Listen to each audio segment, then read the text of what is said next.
Coach, maybe not the sharpest offensive game, 64 points, some turnovers, some missed shots, but kind of able to lock it down defensively. Is it maybe kind of a good thing early to win a game like this where maybe the offense isn't flowing, but you're still able to find your way to win by 17 just because you defend well enough?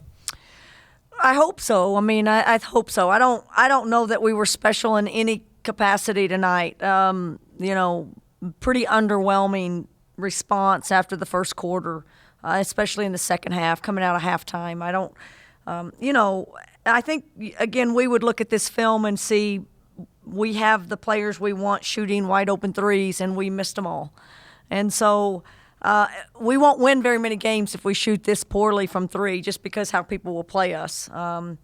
But the lack of rebounding to try to find other ways to score and other ways to offset that production, we've got to get some of those boards. They took advantage of us in second chance points. They went to the boards harder. We didn't dominate the paint in the second half like we did in the first. So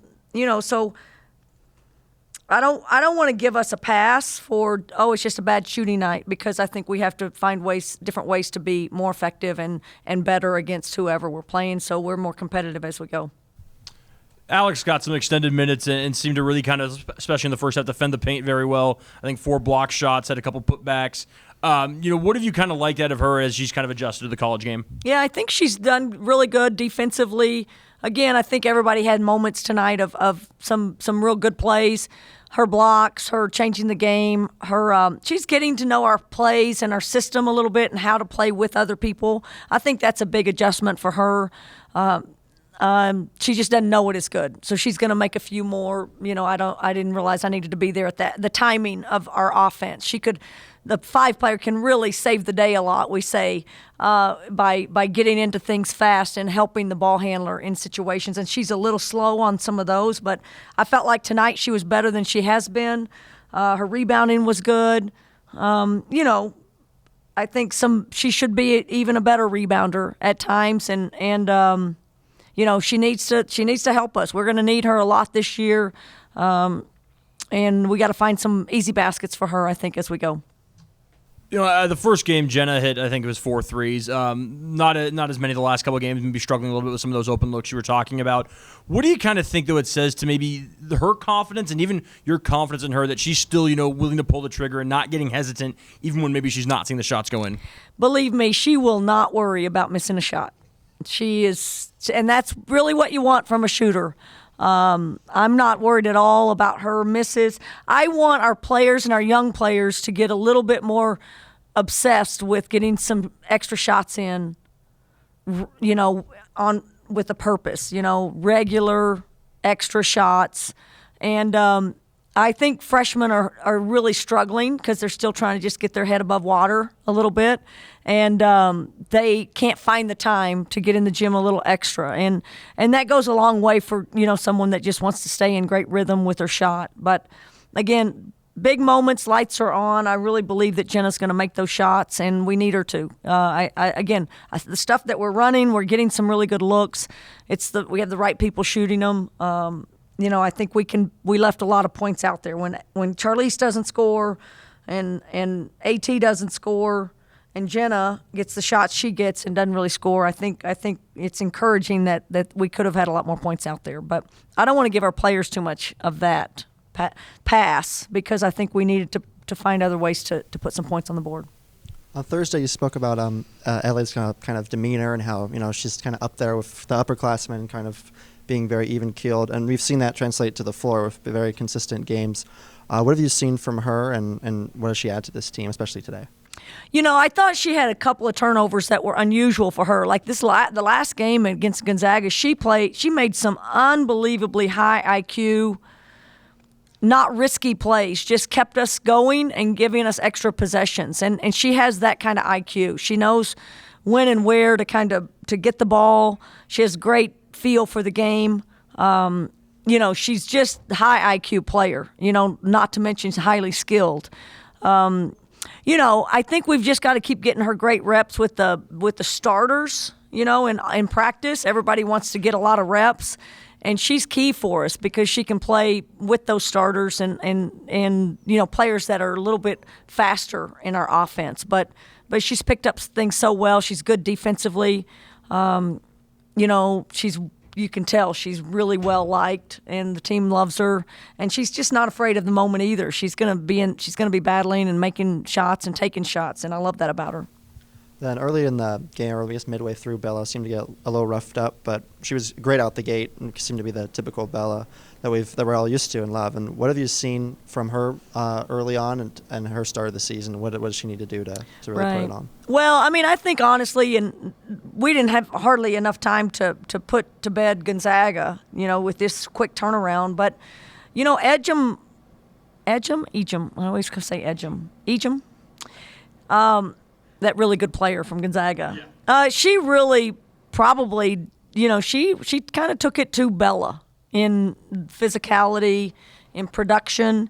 And I think Bella, you gotta take that on, and you gotta understand where you can be effective. And Bella needs to be 15 and 10 every night for us.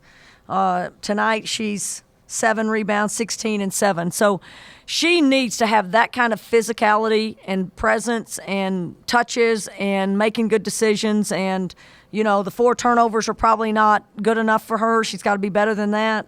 But there were moments of Bella tonight that I'm just like, that's exactly what we need from her. We just got to get her really comfortable and knowing that she's got to be dominant in the paint for us to be successful. We saw Kia make her WSU debut. Can you tell us a little bit about her journey to the floor and what can we expect from her? Yeah, I mean, it's kind of unfair. I mean, I want to give her minutes as much as I can. Same with Kira. They haven't been on the floor, though. They haven't been practicing.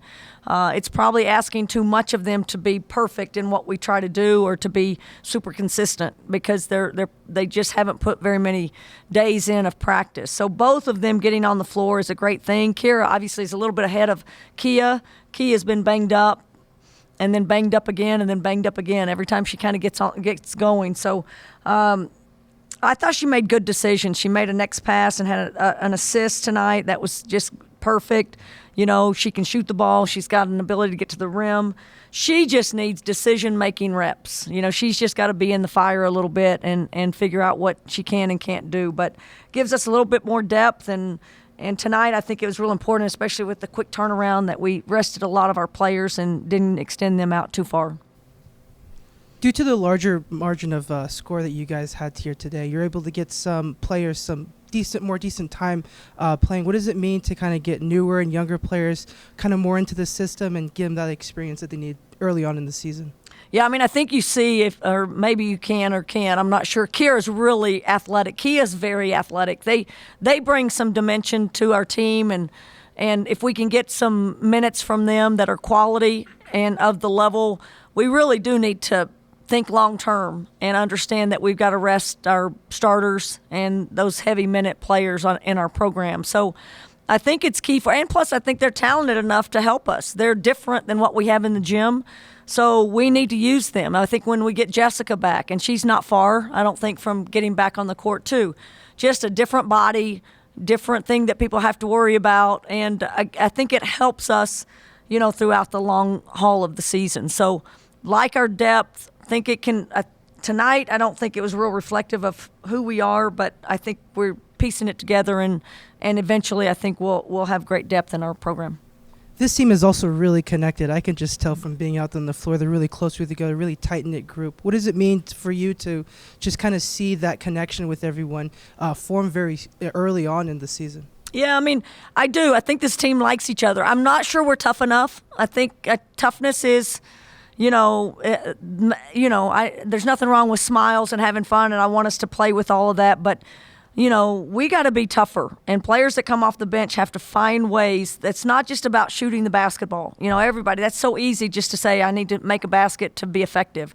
We need to be great defensively. We need to be scrappy on the boards. And we can't depend on just Charlize and just our starters to be that stable, chemistry people. We've got to have the people coming off the bench that are going to affect the game a little bit more than we have right now. But I like our culture. I think our kids do like each other. I just want us to be tougher, in these games where it doesn't come very easy for us. I think we probably have set a record for longest time into a press conference without really talking about Charlize. Another kind of tough night for her shooting. It seems like she's getting her looks. Are you seeing anything that's kind of resulting, or is it just right now it's not going down for her? Yeah, I just think sometimes just as you start the season, it's just a little, you just need to be under the bright lights a little bit. And I think she's one that we just don't need to worry about. She will figure it out. She's one that is in the gym. She is working her game. She is working her shot. She is working her footwork. In practice, she shoots the ball well. It's just, I think it's just going to take a minute or two to get her right. And I think we've seen in the past this has happened. She's had stretches where she hadn't shot it as well, and it always ends up back at an unbelievable percentage. So got to be patient with her. Certainly don't want her to turn down the looks that she's got right now. Same with Jenna, same with AT. We've got to shoot those shots because those are key players that can really stretch the defense. And right now, until we make some of those, there's just not very many places to drive it. So we're going to have to find some people that can stretch it.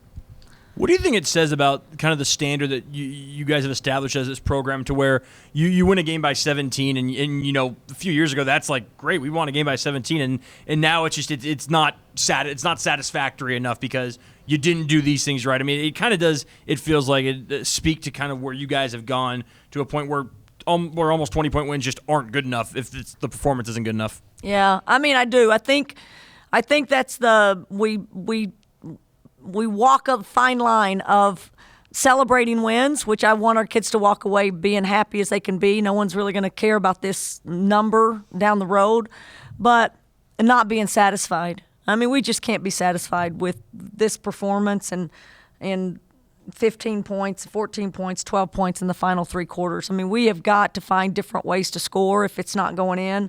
Not being one-dimensional. We've got physicality on our team. We've got different people that can find ways to affect the game. And, again, I like having a standard of how we want to play, a standard of expectation. And, I don't think anyone in our program thinks that we lived up to everything that we needed to be. No offense to Idaho State. I mean, that's Seton to a T. He gets his kids to compete and play hard and grinds it and keeps it, mucks it up enough that he can just stay in it, and those guys rebounded and did some things that hurt us, and we got to clean it up, and we got to compete better the next game. And then last thing, you mentioned Jess getting close. Any update on the status of Candace? Candace is gonna redshirt this year, and that's a for us, we want her with the minutes out there, we want her her fifth year to be big minutes versus 6, 7, 8, 9. She looks great. She's doing great in practice. She's probably good enough to help us in some ways. But I think with Jess coming back and being healthy, I think our depth in the 5 spot is good. And this just gives Candace a free year to really work on her game. And believe me, she's going to be special in this program. Thank you. Go Cougs.